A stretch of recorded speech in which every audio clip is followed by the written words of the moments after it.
सभी का बहुत बहुत स्वागत है।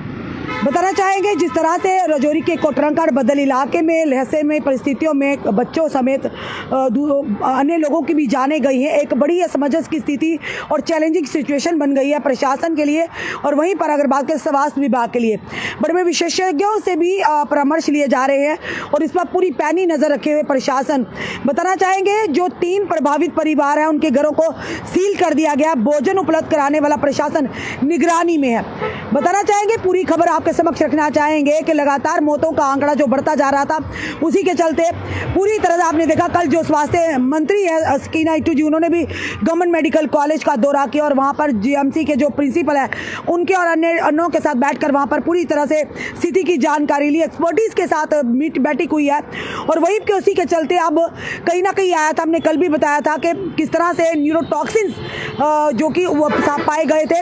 उसी के बाद आपको आगे की जो जानकारी है वो आगे की जो पूरी सीट का गठन किया गया और पूरी तरह से पैनी नजर रखे हुए हैं। बताना चाहेंगे कोटरंका सब डिवीजन के बदाल गांव के मोहम्मद असलम के 6ठे बच्चे की भी हालत जीएमसी जम्मू में गंभीर बताई गई है, जहां बड़े पैमाने पर स्वास्थ्य संकट पैदा हो गया। इस गांव की एक अन्य महिला को कल शाम कंडी अस्पताल से जीएमसी राजौरी रेफर कर दिया गया था, जबकि जिला प्रशासन राजौरी ने जम्मू कश्मीर पुलिस के विशेष जांच दल यानी कि एसिड द्वारा जांच के तहत इन 3 प्रभावित परिवारों के घरों को सील कर दिया गया। आधिकारिक सूत्रों ने बताया कि 60 वर्षीय जट्टी बेगम पत्नी मोहम्मद यूसुफ निवासी बदाल को हालात बिगड़ने पर कल शाम सीएचसी कंडी से जीएमसी राजौरी में लाया गया। उनके पति मोहम्मद यूसुफ की भी 3 दिन पहले जीएमसी राजौरी में इसी रहस्यमय बीमारी के चलते कारण मौत हो गई।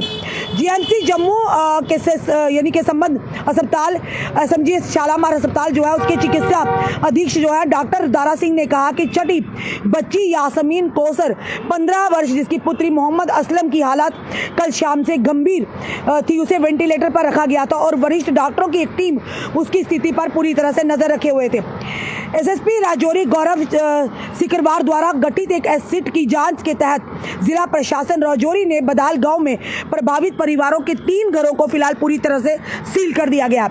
इन परिवारों के लगभग 22 सदस्य करीबी रिश्तेदारों को सरकारी आवास में यानी गवर्नमेंट अकोमोडेशन में रखा गया है और उन्हें राजौरी के डीसी जो है अभिषेक शर्मा द्वारा गठित एक टीम की देखरेख में भोजन खाद्य पदार्थ उपलब्ध कराए जा रहे हैं। साथ ही साथ आईसीडीएस राजौरी के जिला अधिकारी इस टीम का नेतृत्व कर रहे हैं। जांच टीम फजल मोहम्मद रफीक और मोहम्मद असलम के परिवारों के सदस्यों द्वारा उनके घरों में रखे गए सभी खाद्य पदार्थों और दवाओं आदि की जाँच करेगी।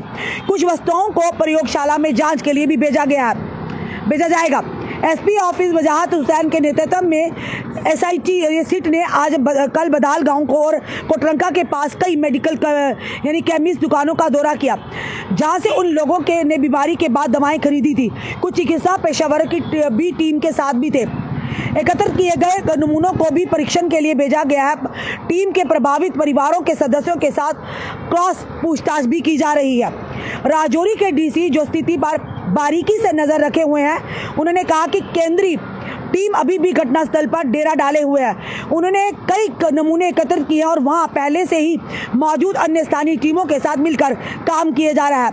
उन्होंने खुलासा किया कि जांच के एक हिस्से के रूप में और इन परिवारों में बचे लोगों की हर संभव देखभाल और सावधानी बरतते हुए उनके घरों को सील कर दिया गया है और उन्हें एसडब्ल्यूडी और सीएपीडी के माध्यम से अधिकारियों के नेतृत्व वाली सरकारी टीम की देखरेख और निरीक्षण में भोजन और अन्य सभी चीजें मुहैया कराई जा रही हैं। एसएसपी राजौरी गौरव सिकरवर ने कहा कि एसपी रैंक के एक अधिकारी की अध्यक्षता वाली एक सीट ने अपना काम शुरू कर दिया है। टीम इलाके में थी और उसे कम से कम समय में अपना काम पूरा करने का काम सौंपा गया है। उन्होंने कहा कि इस समय इस मुद्दे पर कुछ भी कहना जल्दबाजी होगी। एसपी ने कहा कि एक सीट बताना चाहेंगे जो सीट अभी पहलुओं का काम कर रही है, मैं बारीकी से निगरानी कर रहा हूँ, मेडिकल टीमों भी अपना काम कर रही हैं। हमें उम्मीद है कि जल्द ही कुछ सामने आएगा।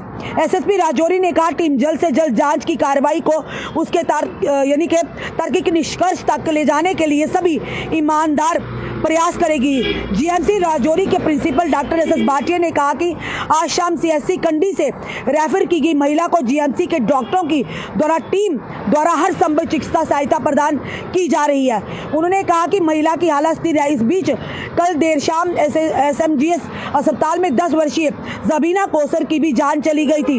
उसके साथ राजौरी के कोटरंका सब डिवीजन के बदाल गांव में रेशमी बीमारी से मरने वाले की संख्या 15 तक पहुंच गई है। इन रेशमी मौतों को लेकर इलाके के लोगों में डर है। उन्होंने कहा कि टीम खाद्य सुरक्षा, कृषि और जल शक्ति विभागों के साथ साथ जम्मू स्थित फोरेंसिक विज्ञान प्रयोगशाला के पेशावरों की विशेषज्ञता का उपयोग करेगी। फिलहाल लगातार इस पर पैनी नजर रखी और फिलहाल 3 लोगों के लगातार कोटरंका बदल इलाके से जिन परिवारों के लोगों की जाने गई हैं, लगभग बच्चों की भी, उन परिवारों के 3 घरों को सील कर दिया गया है और पूरी तरह से वहां पर जो चीज़ों को खंगाला जा रहा है, एकत्रित किया जा रहा है नमूनों को, ताकि असली इन मौतों का कारण उसे पता लगाया जाए। उन्हें जो भी पूरी तरह से प्रशासन की निगरानी में उन 3 परिवारों को गवर्नमेंट एकोमोडेशन में रखा गया है, ताकि कोई और इस तरह की घटना किसी की ओर जान ना जाए और असली वजह जो है मौतों का कारण पता लगाया जा सके। एक बड़ी स्थिति बनी और लोगों में डर का माहौल है। पर सवाल बड़ा ये है कि 3 ही परिवार क्यों, यानी इन्हीं 3 परिवारों के ऊपर इस तरह का मौत का तांडव क्यों हुआ? ये बड़े सारे सवाल है। अगर बीमारी कोई होती, ये कल ही स्किन आइटो ने कह दिया था कि अगर कोई बीमारी होती तो लगातार फैलती, वो एक ही रिश्तेदारों से जुड़ी हुई, यानी एक ही परिवार ही कहेंगे कि आपस में जिनकी रिश्तेदारी उन्हीं परिवारों को क्यों ग्रस्त करती। आखिर हो सकता है एक बड़ा रहस्य हो जो जल्द ही जिसका पर्दा खुलेगा, क्योंकि सिट का गठन किया गया है और सिट पूरी तरह से जो काम कर रही है और उसी के चलते डीसी जो है राजौरी पैनी नजर रखे। प्रशासन और सरकार अब पूरी तरह से इस जो मसले को हल करने में लगी हुई है और कोशिश ये भी की जा रही है जो लोग अभी बीमार हैं वो स्वस्थ रहें, उनकी जाने ना जाए और आने वाले समय में कोई ऐसी घटना ना हो, इस पर पूरी तरह से काम किया जा रहा है। अब देखना है कि आखिर क्या निष्कर्ष निकल कर आता है। एक्सपर्टीज से भी सलाह मशवरा लिया जा रहा है, पूरे नमूने भी एकत्रित किए जा रहे हैं। आखिर क्या निकल कर आएगा ये आने वाला समय बताएगा। पर फिलहाल लोगों में डर और भय का माहौल है। आखिर क्यों इस तरह से 3 परिवारों के लोगों की जाने गई हैं, क्या निकल कर आएगा ये आने वाला समय बताएगा। पर फिलहाल ये जरूर कहेंगे जिन लोगों की जाने गई हैं, भगवान उनकी आत्मा को शांति दे और उनके परिवार को इस गम से लड़ने की शक्ति और ताकत और सच है वो सामने आए। आपका क्या कहना है जरूर बताइएगा और इस वीडियो को शेयर कीजिएगा। जुड़े रहिए ऐसे हमारे साथ अगले अपडेट के लिए। जय हिंद, जय भारत।